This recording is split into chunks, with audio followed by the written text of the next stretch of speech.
হোসেন মানসুরির মতো এমন মানবতার ফেরিওয়ালা আমি পৃথিবীতে কখনো দেখি নাই। যেই মানুষটাকে দেখবেন বস্তির মানুষের কাছে গিয়ে তাদেরই ওই পচা গলা খাবারগুলো একসাথে তিনি খাচ্ছেন। আপনি বলেন তো, পৃথিবীতে কখনো দেখেছেন কোনো সুস্থ মানুষকে বস্তির মানুষের ওই পচা গলা খাবারগুলো খেতে?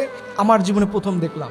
হোসেন মানসুরি একটা কথা বলেন যে আপনি মানুষকে দান করলে কখন আপনি গরিব থাকবেন না। এবং দেখেন, হোসেন মানসুরি একজন মুসলমান হওয়ার পরেও তিনি ভারতের হিন্দুদের কাছে মানবতার দেবদূত হিসেবে পরিচিত।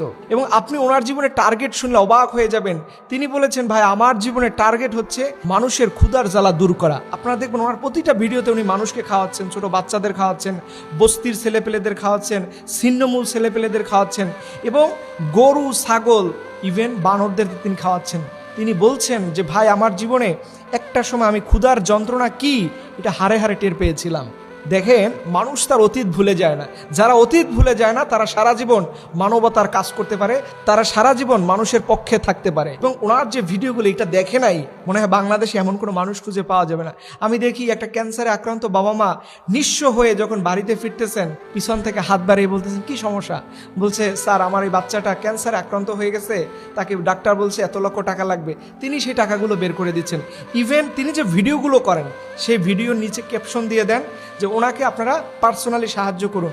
নিঃসন্দেহে এটা মানবতার দেবদূত হিসাবে তিনি হাজার হাজার মানুষের যে খেদমত করতেছেন, এটা নিঃসন্দেহে আল্লাহর প্রদত্ত একটা রহমত। দেখেন, এখান থেকে মানবতার শিক্ষা রয়েছে। দেখেন, মানুষের কল্যাণ করতে হলে সেখানে হিন্দু মুসলমান বিভেদ করা যায়, সেখানে সবার জন্য আপনি মানবতার দেবদূত হতে পারেন, হাতেম তাই হতে পারেন।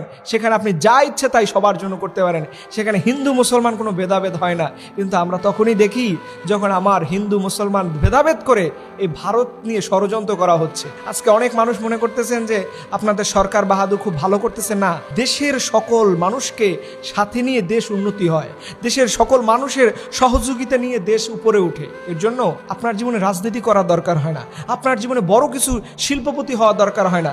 আপনার জীবনে শুধু সদিচ্ছা আর মানবতার লক্ষ্যবস্তু থাকলে পরে আপনি যে কোনো মানুষের মুখে হাসি ফুটাতে পারেন। আমরা দোয়া করি, আমরা বিশেষ করে দোয়া করি আল্লাহ রাব্বুল আলামিন যেন এই মানবতার ফেরিওয়ালাটাকে যুগের পর যুগ বাঁচায় রাখেন এবং এই ধরনের